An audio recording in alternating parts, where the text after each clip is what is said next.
انبیاء کرام کے بارے میں ہمارا عقیدہ یہ ہے، وہ جو کرتے ہیں انہیں جو مقام ملا ہے اللہ کی عطا سے ملا ہے۔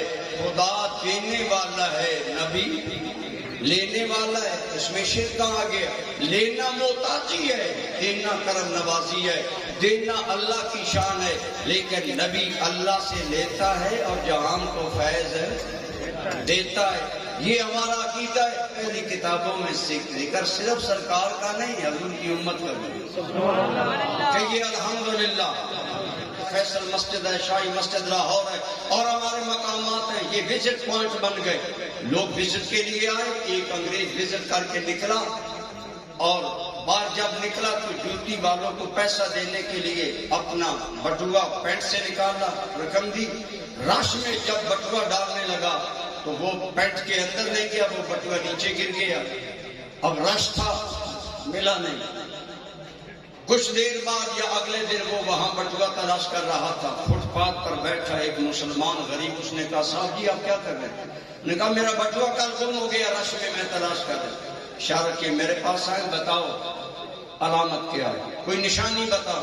اس نے نشانی بتائی، اس غریب مسلمان نے بٹوا نکال کر اس کو کہا صاحب جی یہ آپ کا بٹوا ہے، کل گرا تھا میں نے سنبھال لیا، آپ دیکھیں رقم پوری ہے۔ کھولا، رقم پوری ہے، کاغذات پورے ہیں۔ اس انگریز کا چہرہ خوشی سے اطمینان سے کھل گیا، انعام نکالا بٹوے سے، اس غریب مسلمان کو دینے لگا، کہنے لگا یہ تیری دیانتداری کا انعام ہے۔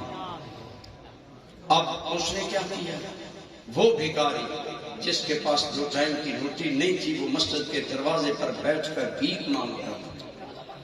حضور صلی اللہ علیہ وسلم کی امت کا ایک بھکاری کتنا غیرت مند دیندار تھا، جو ہر ایک کے سامنے ہاتھ پھیلاتا تھا۔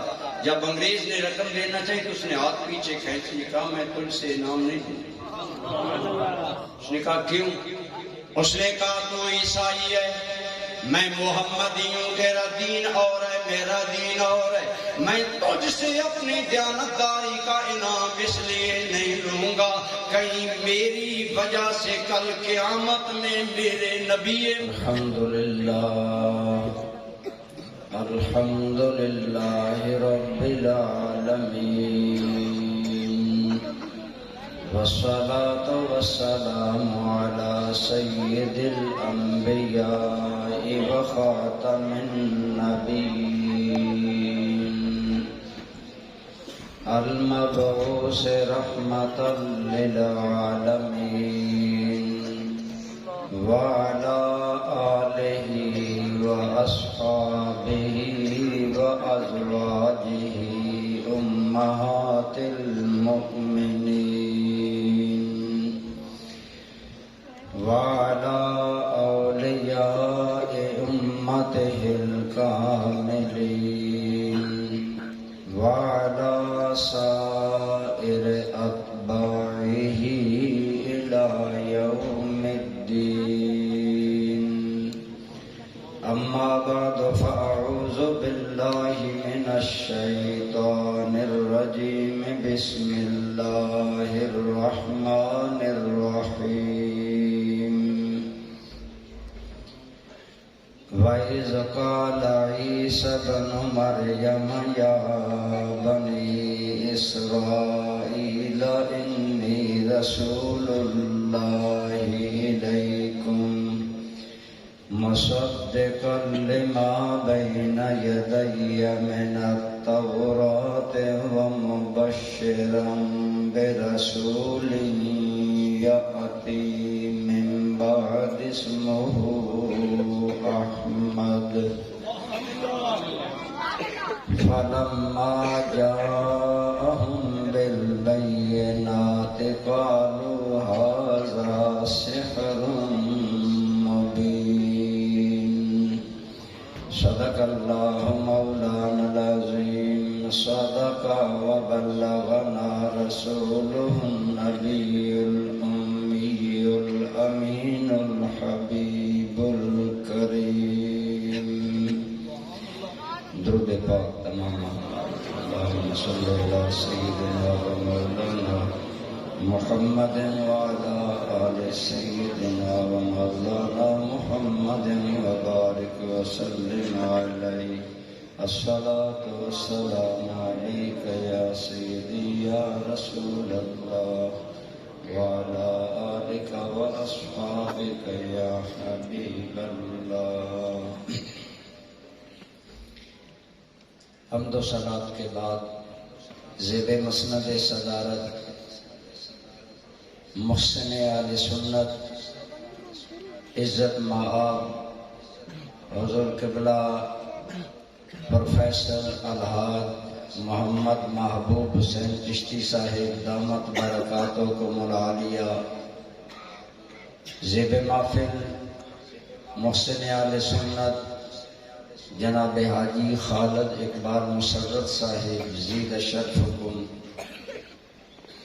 سرپرست اعلیٰ نعت کونسل عزت مآب جناب حاجی محمد ایوب سیال صاحب زید مجدکم، برادر طریقت جناب محترم ملک منیر احمد ناز صاحب دامہ اقبالکم، دیگر انتہائی عزت و احترام کے لائق مہمانان ذی وقار، برادران اسلام، بزرگوں، دوستوں، عزیزوں، الحمدللہ آپ اور میں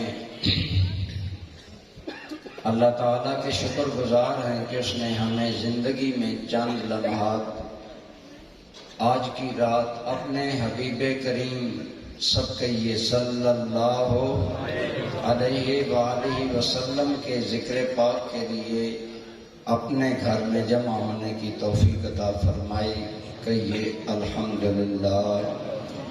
دوستان ذی وقار، سیدنا عیسیٰ بن مریم علیہ السلام انبیاء کرام میں مشہور ذات ہیں۔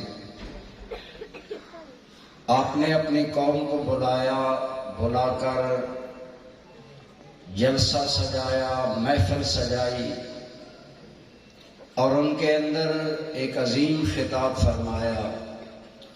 اس خطاب کا مین موضوع یہ تھا کہ اللہ تعالیٰ نے جو سب نبیوں سے عالم ارواح میں وعدہ لیا تھا کہ اے انبیاء کرام، جب تم دنیا میں جاؤ تو میرے محبوب کی آمد کا اعلان فرماؤ۔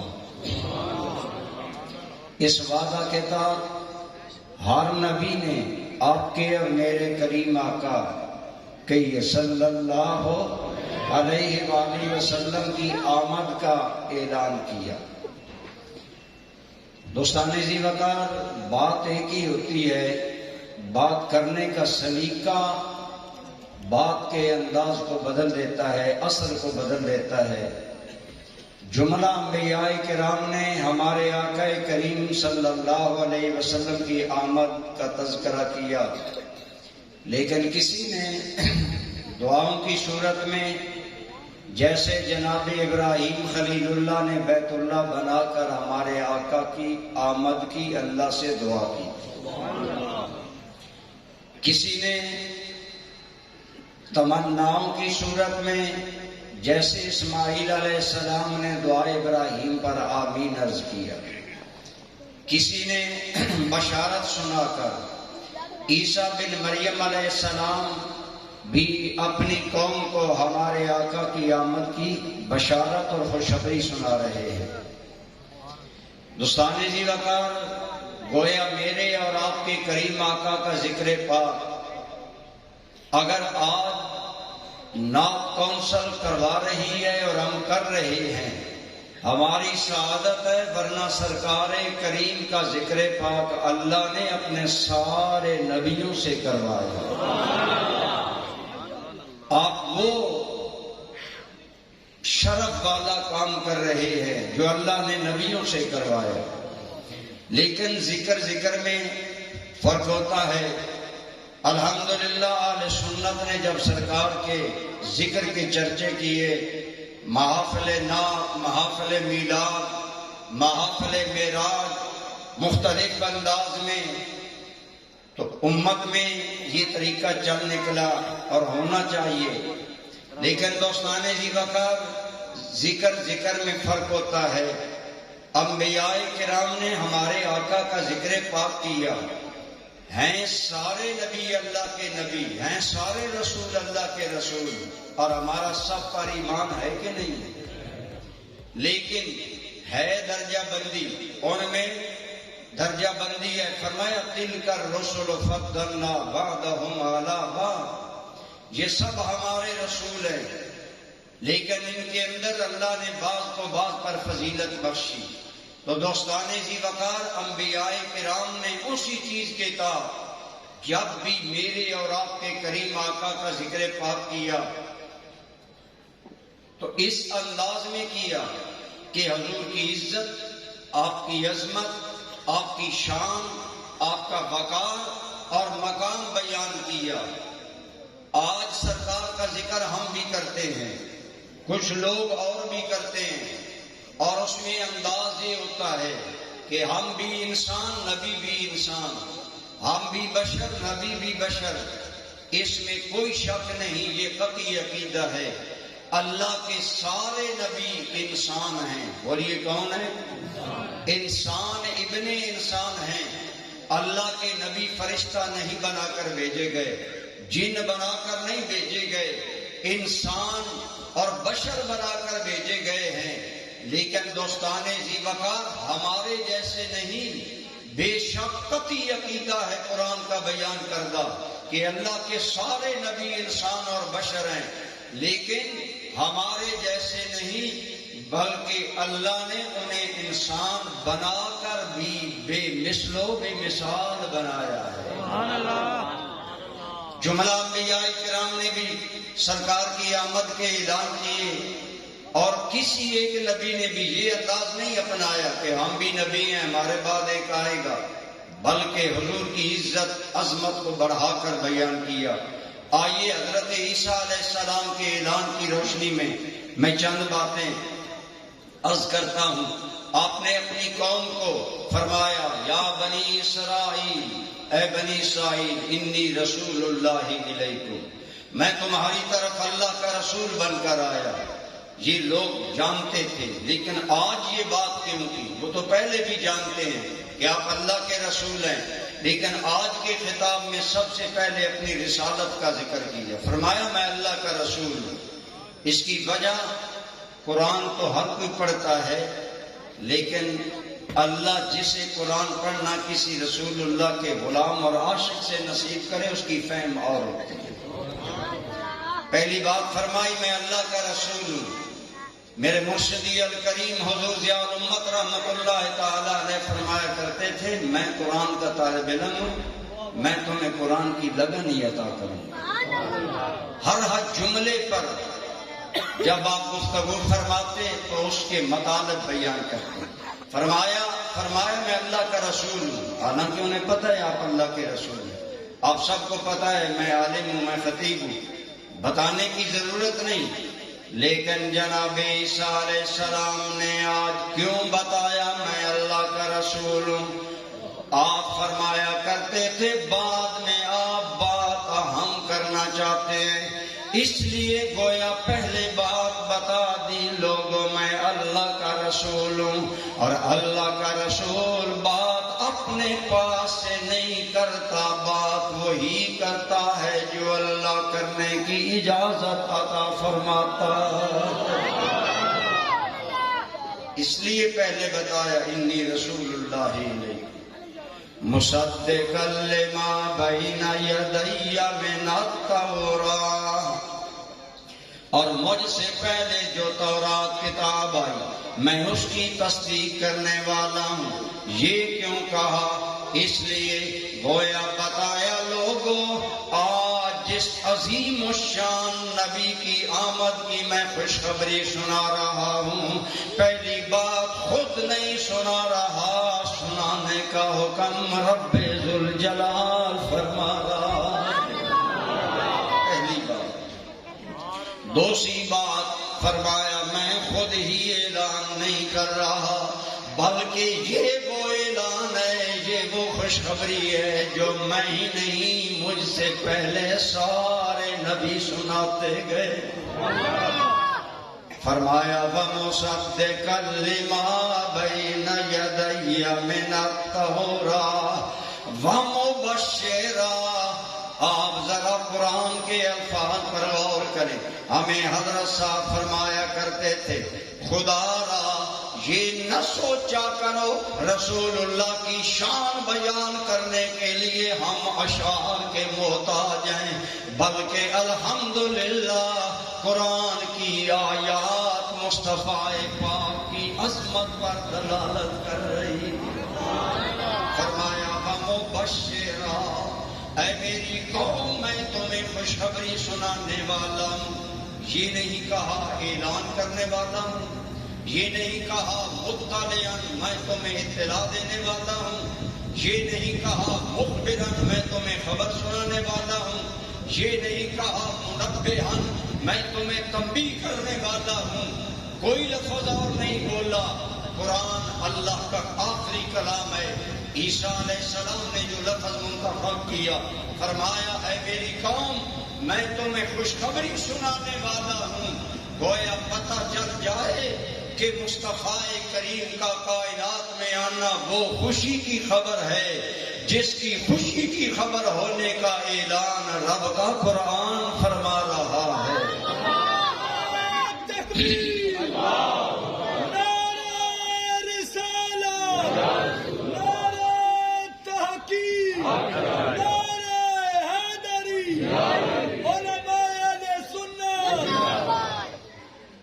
اسی لیے ہم سرکار کی آمد کو بشارت سمجھتے ہیں، اور بشارت کا معنی ہے خوشی. یہی وجہ ہے جب وہ ماہ مبارک آتا ہے ربیع الاول، جس میں مصطفیٰ کریم تشریف لائے، تو اہل محبت اور اہل سنت کے دلوں میں خوشی کی لہر دوڑ جاتی ہے، خوشی کا جہان آباد ہو جاتا ہے. تو فرمایا اے میری قوم میں تمہیں خوشخبری سنانے والا ہوں. دوستان ذی وقار، عیسیٰ علیہ السلام میرے آقا کی آمد کا اعلان کر رہے ہیں، لیکن اگر آپ قرآن کا پیٹرن انداز ملاحظہ کریں تو ایک ایک حرف سے حضور کی عظمت ظاہر ہوتی ہے. خود عیسیٰ علیہ السلام آپ بڑی شان والے ہیں. ایک بات یاد رکھیں، اگر ایک آدمی کہتا ہے، نقیب محفل کہتا ہے یہ بہت بڑے عالم ہیں، یہ اور بات ہے. اور اگر قبلہ حضور الحاج محبوب حسین صاحب فرماتے ہیں یا کوئی عالم کہے یہ بہت بڑے عالم ہیں، آپ سمجھ جائیں گے یہ عالم کہہ رہے ہیں، یہ حضرت صاحب کہہ رہے ہیں یہ بہت بڑے عالم ہیں. واقعی بہت بڑے عالم ہیں، کیونکہ کہنے والا خود بہت بڑا ہے. حضرت عیسیٰ علیہ السلام نے میرے اور آپ کے آقا کی عظمت بیان کی، تو پہلے یہ ذہن میں رکھیں کہ یہ اعلان کرنے والا خود کتنی بڑی شان کا مالک ہے. جناب عیسیٰ علیہ نبینا علیہ الصلوۃ والسلام کی پہلی شان یہ ہے اپنی، ان کے بارے میں عرض کر رہا ہوں. ان کا مقام یہ ہے کہ جناب عیسیٰ علیہ السلام کا وجود ہی قدرت خداوندی کی دلیل ہے، آپ کی ذات اسمات کی دلیل ہے. اے لوگو میرا رب العالمین بچہ دنیا میں بھیجنے اور پیدا کرنے میں ماں باپ کا محتاج نہیں ہے، بلکہ قدرتوں والا ہے. چاہے تو بغیر باپ کے بھی بچہ ہوتا ہے، اور میرا وجود اس قدرت خدا بندی کی اعلیٰ دلیل ہے کہ اللہ نے مجھے بغیر باپ کے مریم سے پیدا فرمایا. گویا آپ کی ذات ہی قدرت خدا بندی کی دلیل ہے. ایک بات. دوسری بات، ہم حضرت عیسیٰ علیہ السلام کس آن بان شان کے مالک ہیں، حضرت عیسیٰ علیہ السلام کتنے اعلیٰ مقام کے مالک ہیں، اسے قرآن نے بیان کیا. جناب عیسیٰ علیہ السلام کے معجزات قرآن نے بیان کیے، اور خود عیسیٰ علیہ السلام نے اپنی زبانی فرمایا اے لوگو میں عام انسان نہیں ہوں، میں وہ ہوں انی ابرئ الاکمہ والابرص واحیی الموتى باذن اللہ. حضرت عیسیٰ علیہ السلام نے فرمایا انی اخلق لکم من الطین کہیئۃ الطیر. انی اخلق، توجہ رکھیں، ساری تقریر صرف سر کی ردھم میں نہیں ہوگی، کچھ الفاظ بھی سمجھا کرے. خدا را سنی بیدار رہ کر بات سنا کریں. یہاں بیدار نہیں رہتے اور عموماً ہماری محافل میں غیر ضروری باتوں میں وقت ضائع کیا جاتا ہے جو ہماری عادت بن گئی. عیسیٰ علیہ السلام کہہ رہے ہیں انی اخلق لکم من الطین کہیئۃ الطیر فانفخ فیہ فیکون طیرا باذن اللہ. میں ایک گاؤں میں تقریر کرنے گیا، مجھے انہوں نے بتایا کہ جہاں بڑا گلا پھاڑ پھاڑ کر کہا جاتا ہے کوئی اللہ کا نبی، کوئی اللہ کا ولی ایک مکھی کا پر نہیں بنا سکتا، میں نے کہا اس نے بات ادھوری کی ہے. اس میں کوئی شک نہیں، اگر اللہ نہ چاہے کوئی نبی کوئی ولی مکھی کا پر نہیں بنا سکتا.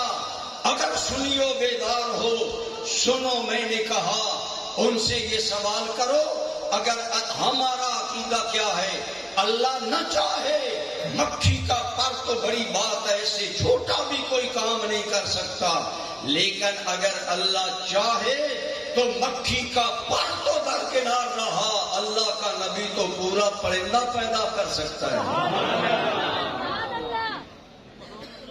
مکھی کا پر نہ بنانا یہ بے شک ہر چیز کا خالق اللہ ہے، لیکن انبیاء کرام کے بارے میں ہمارا کوئی عقیدہ نہیں. آج باہر جاہل نقیب اور خطیب یوں انداز اپناتے ہیں کہ خدا کی عزت اور عظمت متصر ہوتی ہے حضور کی عزت بیان کرتے ہوئے. یہ پیٹرن ٹھیک نہیں ہے. ایک آدمی نے حضور شاہ امت کی موجودگی میں ایسی بات نعت میں کی تو آپ نے فرمایا بیٹھ جاؤ، ایسی نعت ہم سننے کے روادار نہیں جس میں شان مصطفیٰ بیان کرتے کرتے شان خدا پر اعتراض ہے. یہ بات یاد رکھیں، مطلوب و مقصود اور معبود اللہ ہے. اللہ ہر چیز پر قادر مطلق ہے، وہی مالک مطلق ہے، لیکن اسی قادر مطلق نے اپنے نبیوں کو یہ ہمت، یہ طاقت اور یہ استطاعت عطا فرمائی ہے. اس لیے ہمارا عقیدہ سنیں بالکل ببانگ دہل.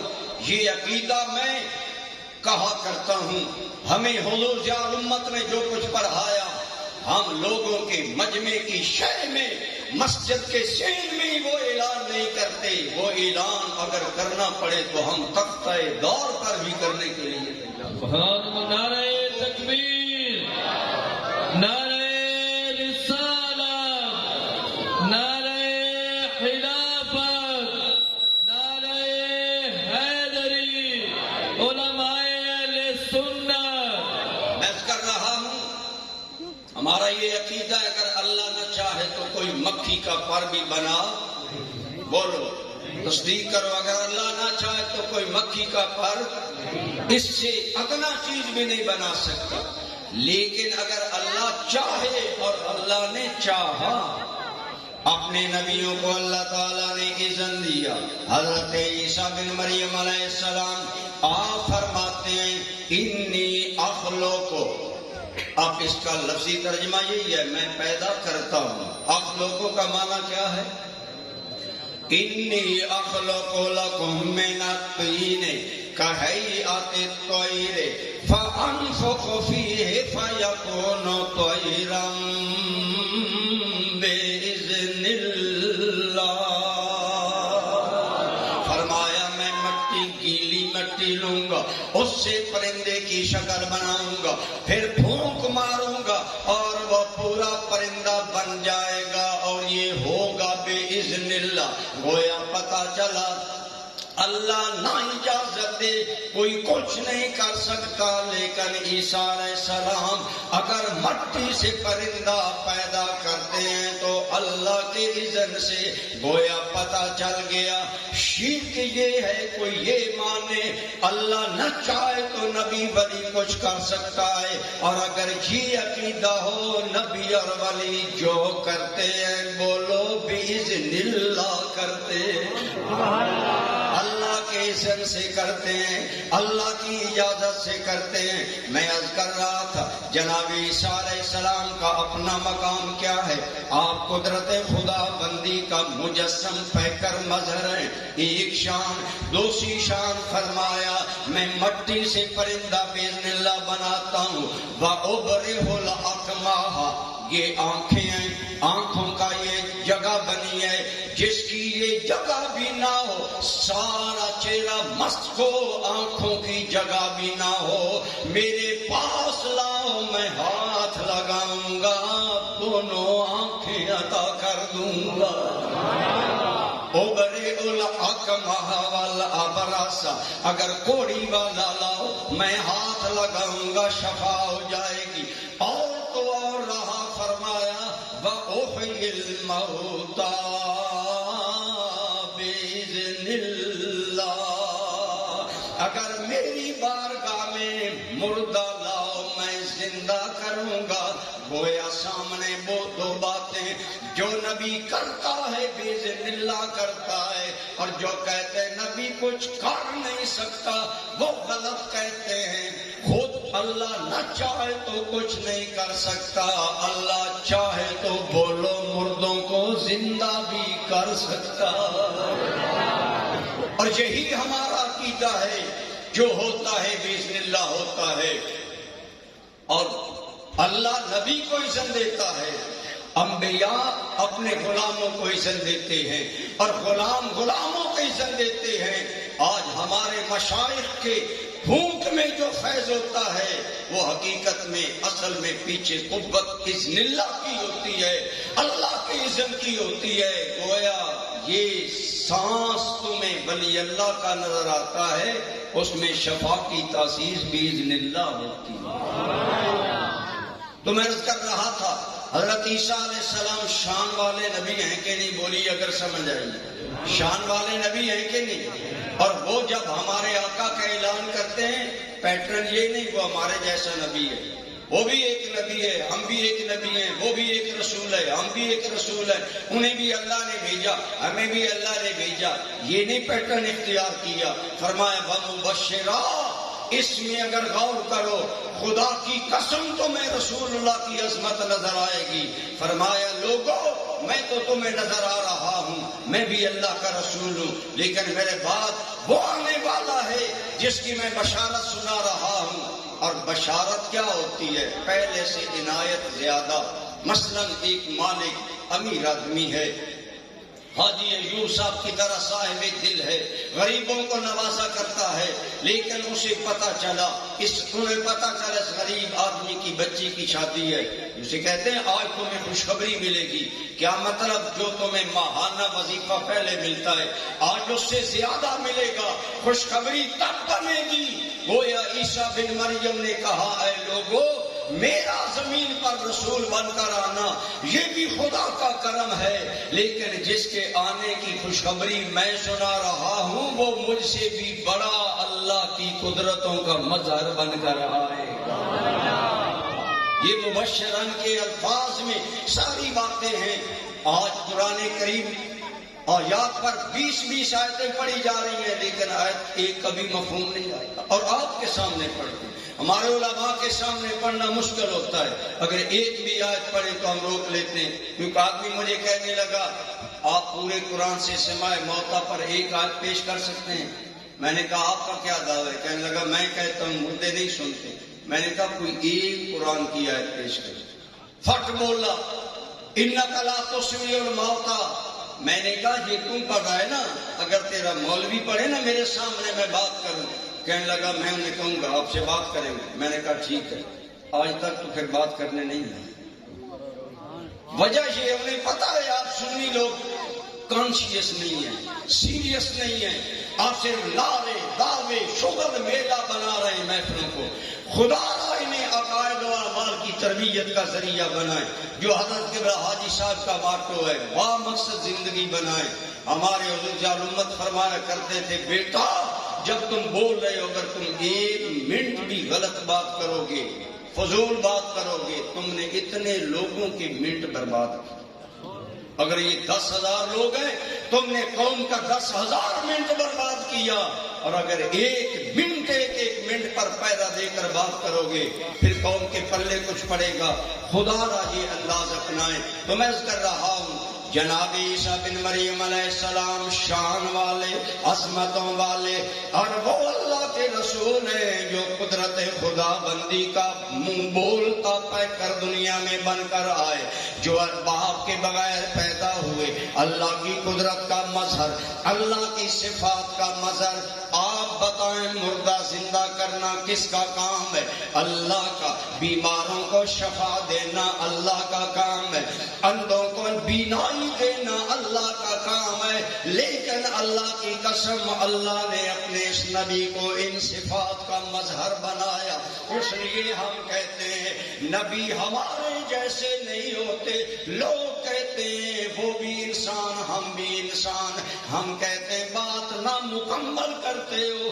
بات یہ ہے وہ انسان ہیں لیکن ہماری طرح نہیں بلکہ باکمال انسان ایسے باکمال ہے کہ ان کے کمال سے ہمیں کمال خدا بندی نظر آتا ہے، ان کے مقام سے ہمیں شان خدا بندی ٹپکتی نظر آتی ہے.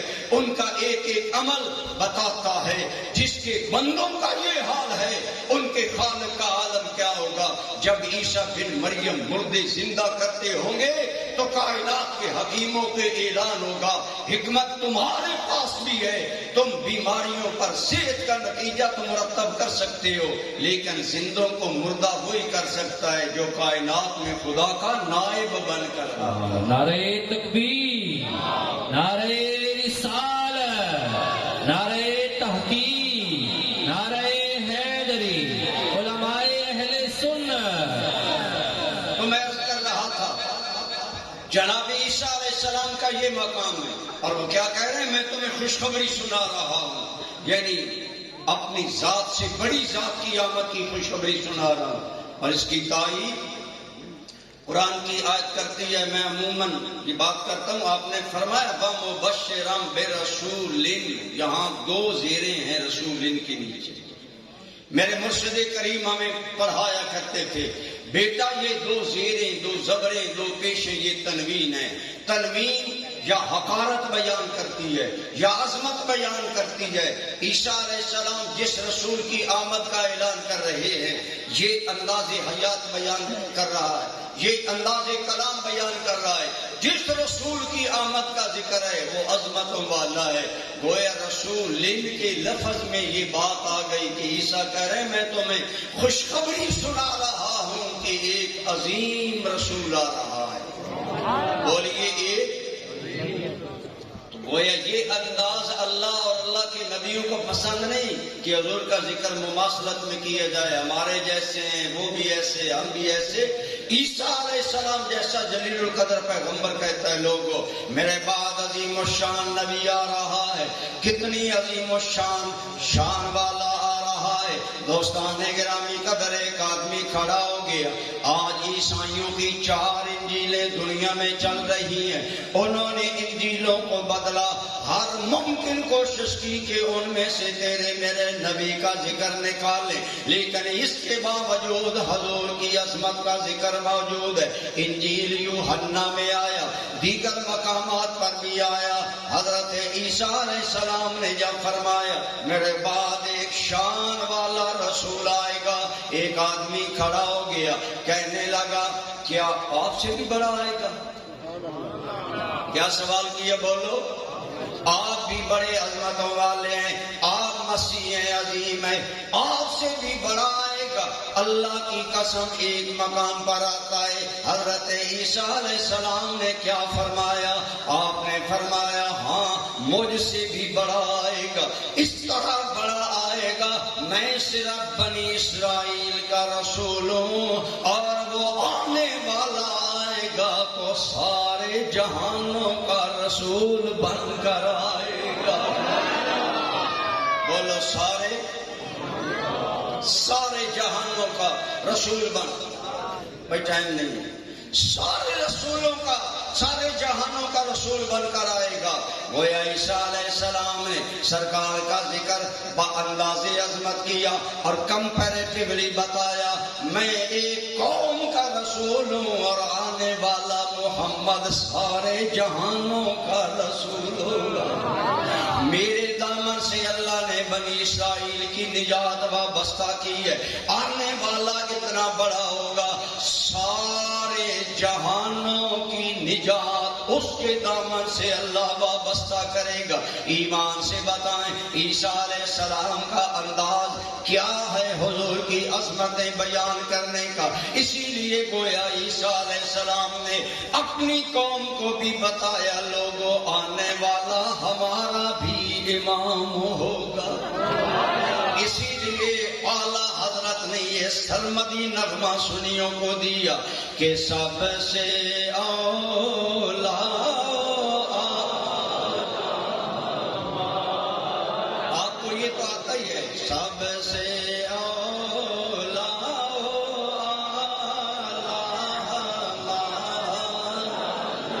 بھی سب سے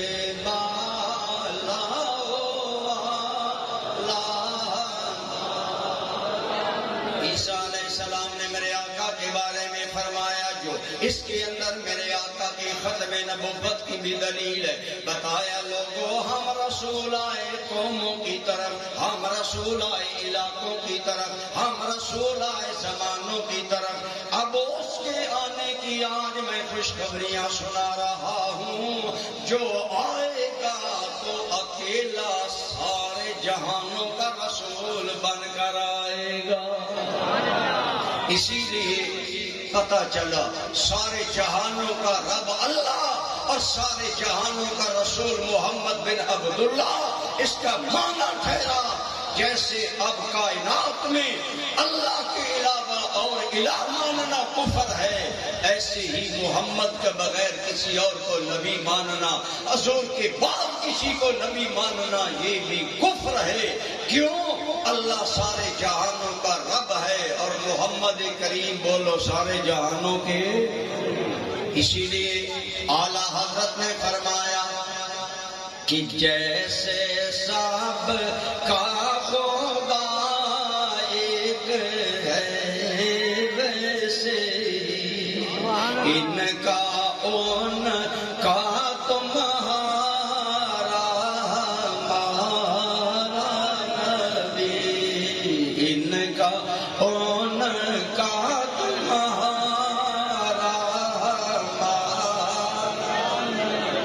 میں یہ کر رہا ہوں، انبیاء کا طریقہ رہا، سرکار کی شانوں کو بڑھا کر بیان کیا۔ دوستو حضرت عیسیٰ کا اپنا کمال تو یہ ہے، اگر کوڑی والے آئیں ہاتھ لگائیں شفا پا جائیں تو پتہ چلا جو بعد میں آئے گا وہ زیادہ شفاؤں کا امین بن کر آئے گا۔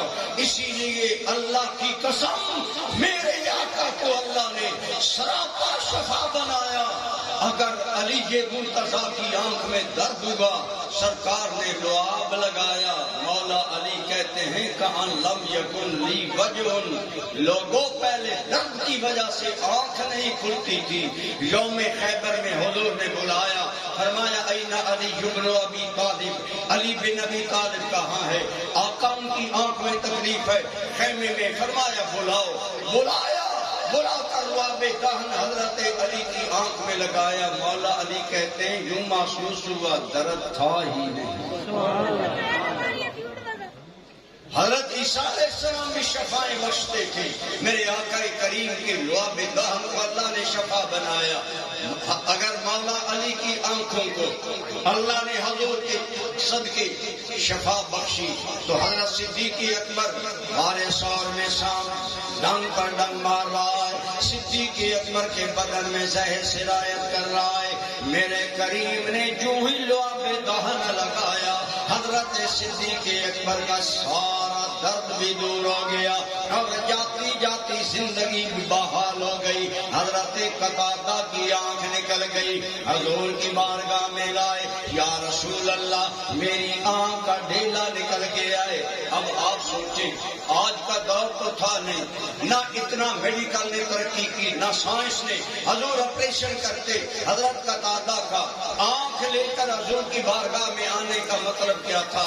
آقا، بلکہ میں نے جو بنیوں کی کتاب میں پڑھا، وہ کہتے ہیں آپ نے رسول اللہ کہیے صلی اللہ علیہ وسلم میری دو بیویاں میری آنکھ نکل گئی، اب اگر یہ مجھ میں عیب آ جائے مجھے گوارا نہیں کہ میں کانا رہوں۔ آقا میری آنکھ نکل گئی، فرمایا صبر کرو تو اجر ملے گا۔ آقا کرم کریں دو بیویاں حضور نے آنکھ پکڑی اپنے مقام پر رکھی، لعاب دہن سے سلوش لگایا۔ حضرت قتادہ کہتے ہیں لوگوں واللہ یہ آنکھ دوسری سے زیادہ دیکھا کرتی تھی۔ حضرت عیسیٰ علیہ السلام نے اس لیے مقام بڑھا کر بیان کیا کہ لوگوں میں بھی مقام والا لیکن آنے والا مجھ سے بڑا مقام والا۔ ارے وہ کیسے؟ عیسیٰ علیہ السلام نے انتہائی مقام دکھایا کہ مردوں کو زندہ کیا۔ اگر آپ کی توجہ ہو ہمارے علماء نے یہاں بڑی پیاری بات کی، فرمایا مردے میں کبھی زندگی تھی اب روح نکل گئی، نام بدل گیا، پہلے تھا زندہ اب ہو گیا مردہ۔ عیسیٰ علیہ السلام نے زندگی لوٹائی پھر ہو گیا زندہ، نام بدلے اور اسی کے اندر زندگی آئی جہاں پہلے زندگی تھی۔ مصطفیٰ کی نظر کرم سے تو زندگی وہاں آئی جہاں زندگی کا کوئی اثر ہی نہیں۔ کیسے؟ پتھر میں زندگی بظاہر نہیں ہوتی، لیکن میرے کریم صلی اللہ علیہ وسلم کی بارگاہ میں کنکر لائے گئے۔ کہاں گیا گھر؟ آپ اللہ کے رسول ہیں یہ بتائیں۔ میرے کریم نے اشارہ کیا تو کنکر کلمہ پڑھنے لگے۔ مسلم شریف کی صحیح حدیث ہے، اس پر کسی کو کوئی ابجیکشن نہیں، غیر مقلدین سارے کہتے ہیں یہ حدیث صحیح ہے اور ہے بھی مسلم پاک میں۔ تیرے میرے کریم آقا فرماتے ہیں اے لوگو انی لعارف حجرا بمکہ کان یسلم علی قبل ان ابعث او قبل ان بعثت او کما قال علیہ السلام۔ فرمایا لوگوں میں مکہ کے اس پتھر کو جانتا ہوں جس کے پاس سے میں گزرتا تھا، ابھی میں نے نبوت کا دعویٰ نہیں کیا، وہ اس وقت بھی مجھ پر سلام پڑھتا تھا۔ یہ مسلم شریف کی حدیث ہے اور میں نے الفاظ مسلم پاک سے پڑھے ہیں۔ کانا یسلم علیہ، وہ پتھر مجھ پر سلام پڑھا کرتا تھا، اونچے بولو مجھ پر۔ گویا عیسیٰ علیہ السلام نے انسانوں میں زندگی بھی اذن اللہ جاری کی اور مصطفیٰ کریم بولے بھی نہیں، پتھر کے پاس سے گزرے، پتھر نے سلام کیا۔ گویا مصطفیٰ کے جلوے نے ہی پتھروں کو حیات بخش دی۔ اسی لیے تو اعلیٰ حضرت عظیم البرکت بولے، فرمایا جن کے طلبوں کا دو بنا ہے آب حیات، جن کے وہ کا دو بنا ہے آب حیات، ہے وہ جان مسیحا ہمارا نبی، سب بولو ہے وہ جان مسیحا۔ عیسیٰ علیہ السلام کی عظمت کو میرے کروڑوں سلام۔ اگر بیمار آیا عیسیٰ علیہ السلام نے مس کیا، اللہ کی قسم بخاری شریف کی حدیث ہے، حضرت ام المومنین ہم سب ایمان والوں کی ماں سیدہ عائشہ صدیقہ رضی اللہ تعالی عنہ کے پاس وہ جبہ مبارک ہے جو آخری مرض میں حضور کے بدن کریم سے لگا۔ سیدہ نے وہ جبہ اپنی ہمشیرہ محترمہ اسماء بنت ابی بکر کو دے دیا۔ اب بخاری شریف کی حدیث ہے، اسماء بنت امیہ، حضرت اسماء بنت ابی بکر کے گھر میں وہ جبہ ہے۔ اہل مدینہ صبح کے وقت اپنے پیالوں میں پانی لاتے ہیں، سیدہ سے کہتے ہیں اسماء رسول اللہ کے جبے کا کنارہ آپ ہمارے پیالے میں گھما دیں، ہم بیماروں کو پلائیں گے، اللہ بیماروں کو شفا عطا فرما دے گا۔ نعرہ تکبیر، نعرہ رسالت، نعرہ خلافت،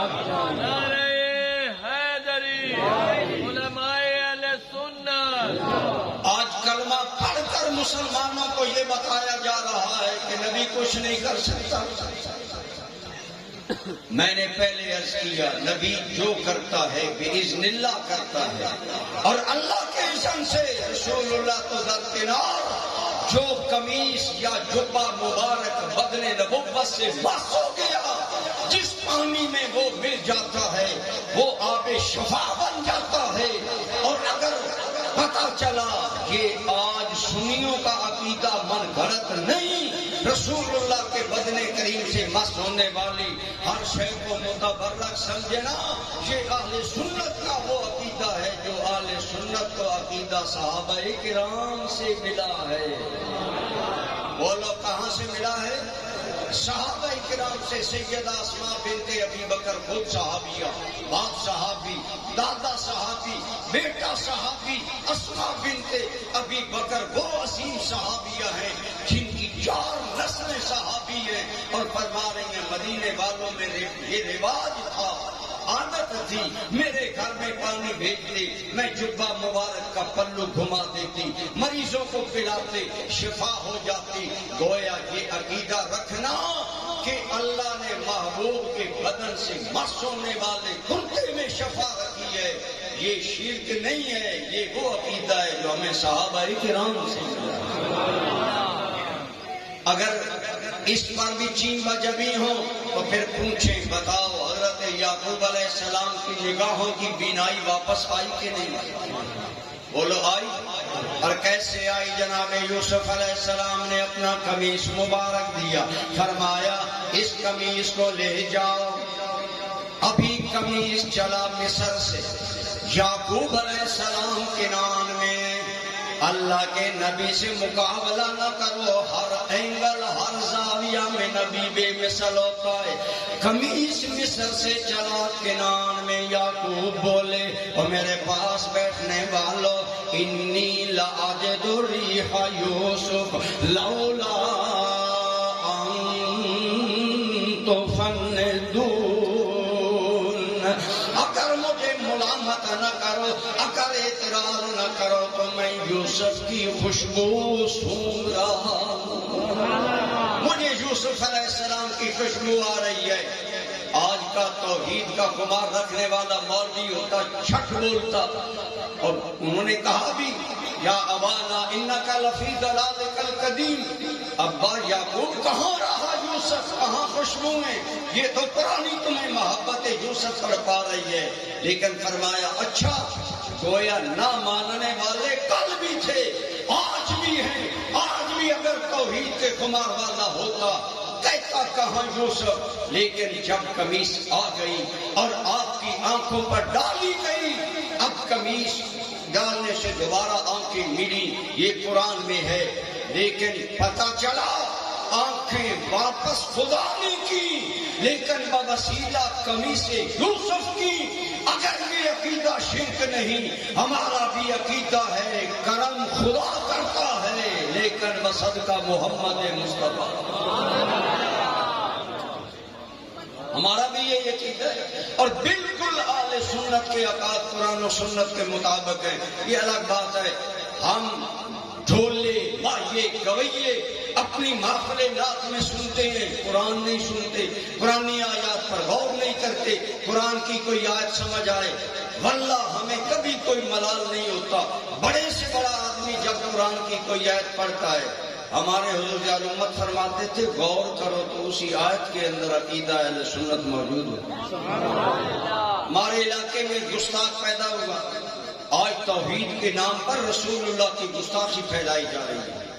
وہ ببانگی دہول دکانوں پر چوکوں پر کہتا تھا محمد کچھ نہیں کر سکتا صلی اللہ علیہ وسلم، لوگوں نے اس کا معاوضہ کیا تو یہ آیت لے آ رہا ہے کہ میں وہ قرآن کی جو آیت ہے کل لا املک لنفسی ضرا ولا نفع، کہ میں اپنے لیے کسی نفع نقصان کا مالک نہیں۔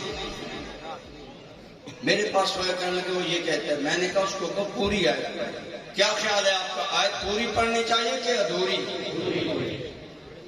سنی جاگ جاؤ، بولو پوری پڑھنی چاہیے یا ادھوری؟ میں نے کہا اس کو پوری آیت پڑھے، اور پوری آیت لگ گیا الا ما شاء اللہ، میں اپنی اپنی ذات کے لیے کسی نفع نقصان کا مالک نہیں مگر اس کا مالک ہوں جو میرے اللہ نے کہا. میں نے کہا اب آیت پوری ہوئی. اب بتاؤ کیا اللہ نے چاہا ہے یا نہیں کہ صدیق کی جان جا رہی ہے؟ نبی نے لعاب لگایا، صدیق کی جان زہر سانپ سے بچ گئی. اللہ نے چاہا کہ نہیں چاہا. اور اس لیے برادران اسلام ان چیزوں پر توجہ رکھیں. انبیاء کرام کے بارے میں ہمارا عقیدہ یہ ہے وہ جو کرتے ہیں انہیں جو مقام ملا ہے اللہ کی عطا سے ملا ہے. خدا دینے والا ہے، نبی لینے والا ہے. اس میں شرک آ گیا. لینا محتاجی ہے، دینا کرم نوازی ہے. دینا اللہ کی شان ہے لیکن نبی اللہ سے لیتا ہے اور جہان کو فیض دیتا ہے.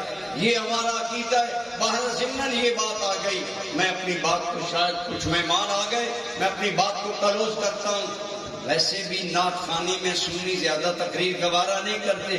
یہ تو آپ کا حوصلہ ہے کہ آپ حضرت صاحب دیگر بزرگان ہمارے یہاں، مجھے یاد نہیں رہا، یہاں سید ضمیر حسین شاہ صاحب سادات کے سائے میں، بزرگوں کے سائے میں آپ میری بات سن رہے ہیں. آپ کا شکریہ. خدا را علماء کو سنا کریں، عقائد کی اصلاح کیا کریں، اعمال کی. اور آخری بات، میں اپنی تقریر کو فائنل ٹچ دینا چاہتا ہوں. آپ کے اور میرے آقا کریم کا ذکر انبیاء جب کرتے تھے نا تو بڑھا کر کرتے تھے. اور خدا کی قسم حضور کے صدقے پہلی کتابوں میں ذکر صرف سرکار کا نہیں، حضور کی امت کا بھی. کہیے الحمدللہ. فرمایا مثلہم فی التوراۃ ومثلہم فی الانجیل. نبی پاک صلی اللہ علیہ وسلم کے صحابہ اور امت کا ذکر تورات و انجیل میں موجود ہے. دوستو، جب پہلی امتیں سنتی آنے والا نبی بڑا عظیم ہے، ان کے دل میں ایک خیال جاتا، وہ امت کتنی عظیم ہوگی جنہیں اللہ اتنی شانوں والا نبی عطا کرے گا. یہ اس امت کی شان ہے. کہیے الحمدللہ. مل کر بولیے الحمدللہ. اللہ تعالیٰ نے ہمیں سرکار کا امتی بنایا. سرکار کا امتی ہونا اتنا بڑا اعزاز ہے. کئی نبی تمنا کر کے گئے، یا اللہ کاش ہم بھی رسول اللہ کے مصاحبین ہیں، ہم بھی رسول اللہ کے صحابہ میں ہوتے. گویا عرض کیا ہم بھی حضور کی امت ہوتے. شاہپور والوں، اگر نبی تمنا کریں کہ ہم کاش رسول اللہ کی امتی ہوتے. اگر آپ کو اور مجھے جیسے گناہگاروں کو اللہ نے حبیب کا امتی بنایا، ہم پر احسان ہے کہ نہیں؟ اسی احسان کا ہم تذکرہ کرتے اور ہم کہتے ہیں کہ ان کی نسبت ملی اور کیا چاہیے، بن گئے امتی اور کیا چاہیے. لیکن امتی بننے کا تقاضا یہ ہے کہ حضور کا امتی ہونے کا ہم حق ادا کریں.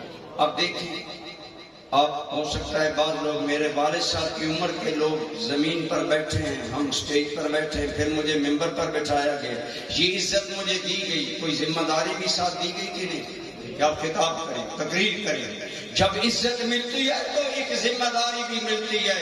اللہ کی قسم، اللہ نے فرمایا کنتم خیر امہ، میرے محبوب کے غلاموں، جیسے ساری امتوں میں میرا نبی خیر ہے ایسے ساری امتوں میں تم خیر ہو، تم ساری امتوں سے بہتر ہو.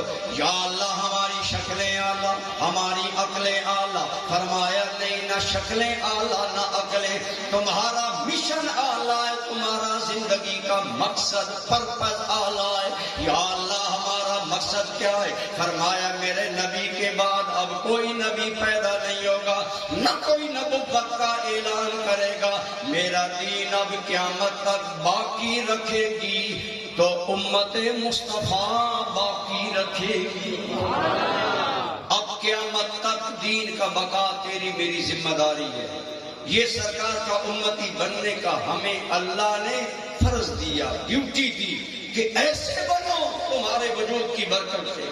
یہ جو حدیث ہے نا، علماء بنی اسرائیل، اے علماء امتی کا انبیاء بنی اسرائیل، میری امت کے علماء بنی اسرائیل کے نبیوں کی طرح ہے، اس کا یہ ہرگز معنی نہیں میری امت کے علماء بنی اسرائیل کے نبیوں کی طرح شان میں ہیں، بلکہ کام میں ہیں۔ جیسے بنی اسرائیل کے نبی دین آگے بڑھاتے تھے، اب قیامت تک دین آگے میری امت کے علماء بڑھائیں گے۔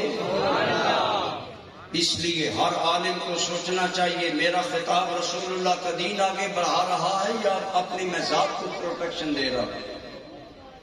آج ہمارا دیندار طبقہ اپنی شخصیت پروموٹ کر رہا ہے، اللہ ماشاء اللہ، اپنی شہرت ہو، اپنا نام ہو، اپنا وقار ہو۔ کروڑوں سلام میرے مرشد پیر محمد کرم شاہ الازہری پر، یا ہزاروں ہمارے سلام نیاز حضرت پروفیسر صاحبزادہ محبوب حسین صاحب کو، جنہوں نے ہمیں بتایا لوگوں ذات رہے نہ رہے خدا کا دین اسلام رہے۔ اللہ کی قسم اگر لوگ نعرہ لگاتے نا پیر محمد کرم شاہ زندہ باد، آپ فرماتے کرم شاہ نے تو ایک دن فوت ہونا ہے، میرے نام کا نعرہ نہ لگاؤ، نعرہ لگاؤ الاسلام، بولو زندہ باد الاسلام۔ اور آپ فرمایا کرتے تھے اگر اسلام زندہ ہے تو ہم سارے زندہ ہیں۔ آپ بھی یہ احساس پیدا کریں، اپنی محفل کا مقصود اسلام کو بنائیں، دین اسلام کی تبلیغ کو بنائیں، دین اسلام کی اشاعت کو بنائیں، اپنے آپ کو پروٹیکٹ نہ کریں۔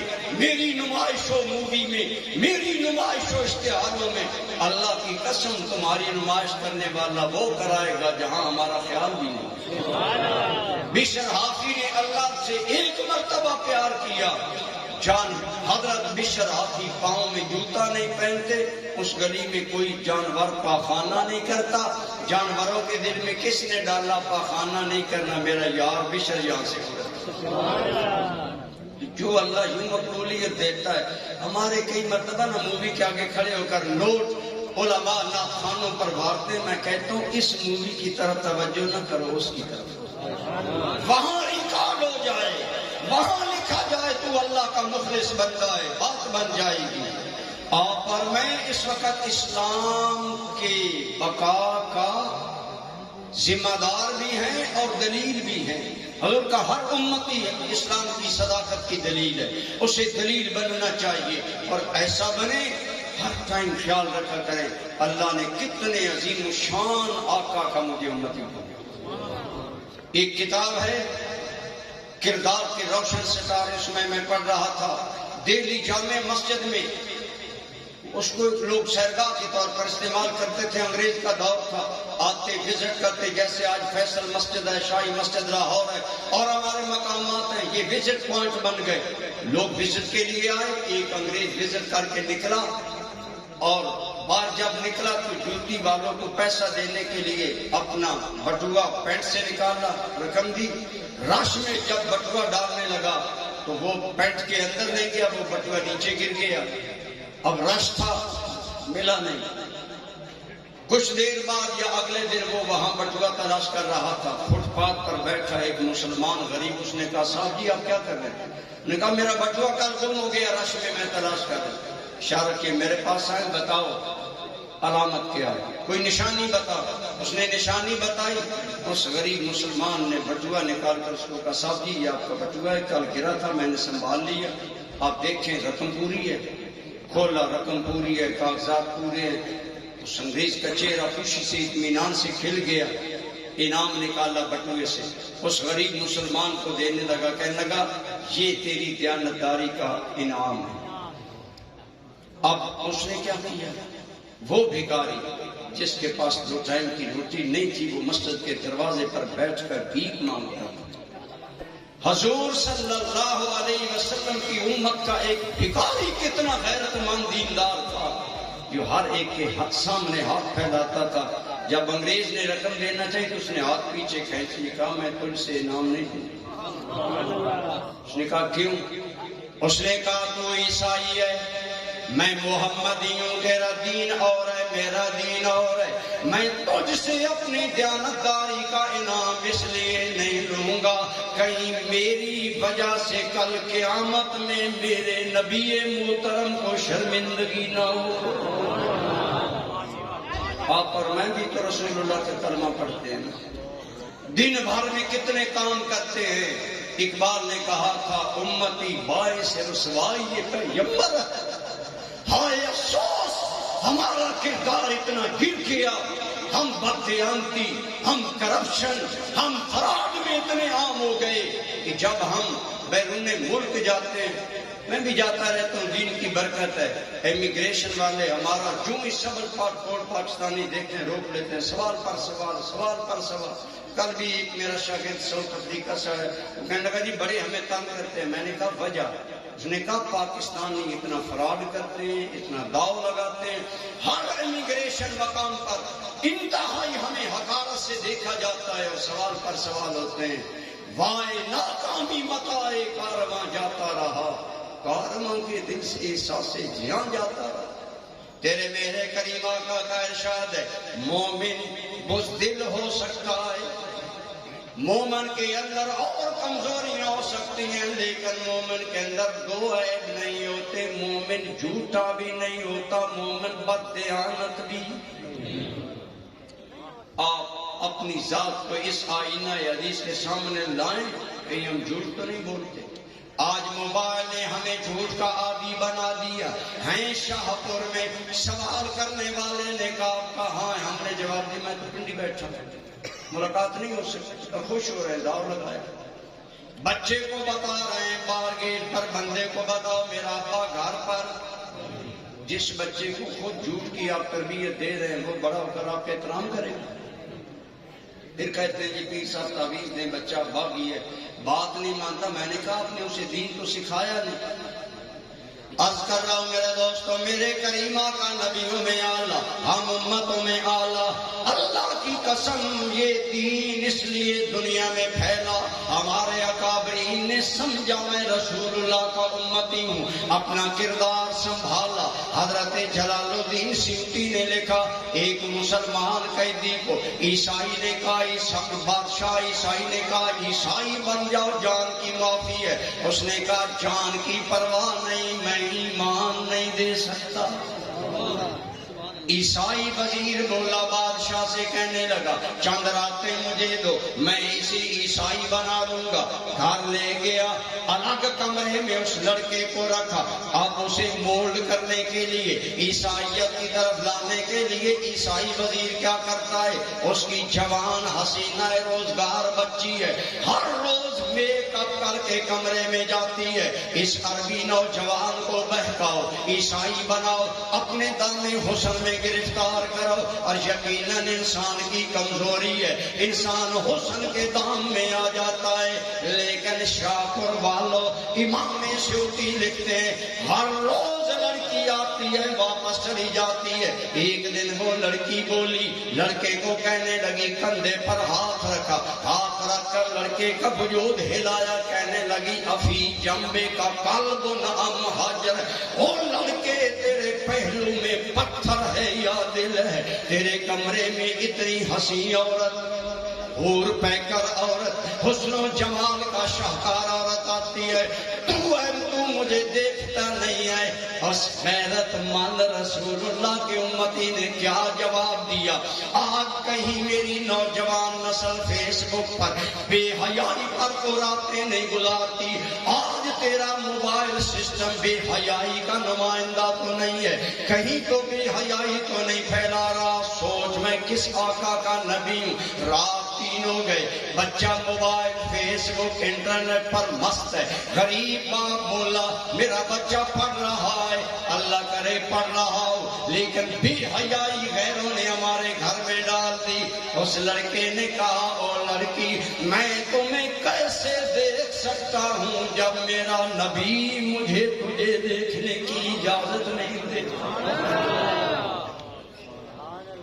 بلکہ ایک یہ بھی قول ہے کہ اس نے کہا میں تمہیں کیوں دیکھوں، میری نگاہوں نے تو حسن مصطفیٰ دیکھا۔ اب میں حضرت صاحب کے ذوق کے لیے شعر پڑھ دیتا ہوں۔ ہم اشارت عرض خوباں منم و خیال ماہے، چکنم بچشم خود بھی نہ بکس کو ند نگاہے. اس کا معنی یہ ہے میں اپنی غیرت مند آنکھ کا کیا کروں، جب سے حسن مصطفیٰ دیکھا ہے کوئی دیکھنے کو دل ہی نہیں کرتا. آپ کو سمجھ نہیں آپ کے لیے. کوئی افسر لڑکے نے کہا او لڑکی سن، ہم اکثر سامنے غیروں کے آنکھیں بند رکھتے ہیں، سبب یہ ہے کہ پھرتا ہے جمال یار نظروں. میں تمہیں کیوں دیکھتی. لڑکی نے کہا ہوش میں آ، اگر تو عیسائی نہیں ہوگا نا تیرے بدن کے ٹکڑے کر دیے جائیں گے، تمہیں شدید سزا دی، تمہیں موت کی سزا دی جائے گی. بس لڑکے نے کیا ڈر گیا. کہا اچھا اگر یہ بات ہے تو مجھے کہتی ہے میں عیسائی ہو جاؤں. اس نے کہا ہاں. انہوں نے کہا مجھے بھی حق ہے، میں تمہیں کہوں تو آ میرے محمد کا کلمہ پڑھ کر محمد ہی بن جاؤ. کہیے صلی اللہ. سارے پڑھا کرے. محافل نعت اور میلاد میں آنے کے بعد اگر درود پڑھنا عادت نہیں بنے گی تو بخل ختم نہیں ہوگا. کہیے صلی اللہ علیہ وآلہ وسلم. میرے کریم آپ کے امتی اتنے غیرت مند تھے. کہا اچھا اگر تم مجھے کہتی ہے میں عیسائی بن جاؤں، میں تمہیں کہتا ہوں تم مسلمان بن جا اور میں بات دلیل سے کرتا ہوں. لڑکے نے کہا دیکھو تیرے عیسائی اتنے دن سے کمواری لڑکی کا بناؤ سنگار کر کے میرے کمرے میں بھیجتے ہیں، یہ ہے عیسائیوں کا کردار. ایک محمدی جوان کا کردار یہ ہے اتنے دنوں سے اس خلوت کدے میں تنہائی میں تیری عزت اور عصمت کا پہرا دے رہا ہے. اب تو بتا مجھے عیسائی ہونا چاہیے یا تمہیں محمدی ہونا چاہیے؟ نوجوانوں یہ تھے تیرے اکابر، تھے تو وہ آباد تمہارے ہی، مگر تم کیا ہو؟ ہاتھ پہ ہاتھ دھرے منتظر فردا ہو. ہم کیا ہیں؟ ہم رسول اللہ کی امت ہیں. اپنے مقام کو پہچانے، اپنے مرتبے کو پہچانے. جب لڑکے نے یہ بات کی نا لاجک کے ساتھ دلیل کے ساتھ تو لڑکی کی گردن جھک گئی. اور اقبال نے کہا تھا دل سے جو بات نکلتی ہے اثر رکھتی ہے، پر نہیں طاقت پرواز مگر رکھتی ہے. جو بات دل سے نکلے وہ دل میں اترتی ہے. لڑکی تھوڑی دیر سوچ کر بولی سچی بات یہ ہے کہ مجھے محمدی ہونا چاہیے، اور اس لیے میں کلمہ پڑھتی ہوں کہ جس نبی کا امتی اتنا با حیا ہے با شرم ہے، ان کا آقا نبی محمد کتنا با حیا ہے. کہا پڑھو مجھے کلمہ. کلمہ پڑھ کر مسلمان ہو گئی. یہ تھے تیرے میرے آبا و اجداد جنہوں نے اپنے منصب کو پہچانا. آئیے آپ اور میں بھی آج یہ فکر لے کر جائیں ہم عام لوگ نہیں ہیں، ہم رسول اللہ کے غلام ہیں، اور ایسی پاکیزہ زندگی اپنائیں. آج کی اس محفل نعت کا پیغام یہ لے کر جائیں میں ایسا رسول اللہ کے امتی ہونے کی غیرت میں ڈھال جاؤں اور جو حضور کا ڈیووٹڈ امتی بن جاؤں، جان نثار امتی بنوں کہ جب قیامت میں آؤں تو سرکار خوش ہو کر کہیں میرا غلام آ. آج ہم نے سمجھا صرف محافل سجانا حضور کا قرب ہے. محافل سجانے والوں آپ کو ہزاروں مبارک. آپ لوگ قابل داد ہیں جو اس دور میں حضور کا ذکر اس شایان شان انداز میں سنا رہے ہیں لوگوں کو. آپ قابل قدر ہیں، قابل عزت ہیں. اللہ آپ کی عزتوں کو اور بڑھائے. لیکن خدا یہ احساس پیدا کرے میں نے ایسا امتی بن کر زندہ رہنا ہے. کسی نے کیا کہا تھا؟ مزہ تب ہے معاشر میں سرکار قید، مزہ تب سرکار معاشر میں قید، وہ دیکھو ہمارا غلام آ گیا ہے. اللہ تمہیں اور مجھے ایسا سرکار کا غلام بنائے.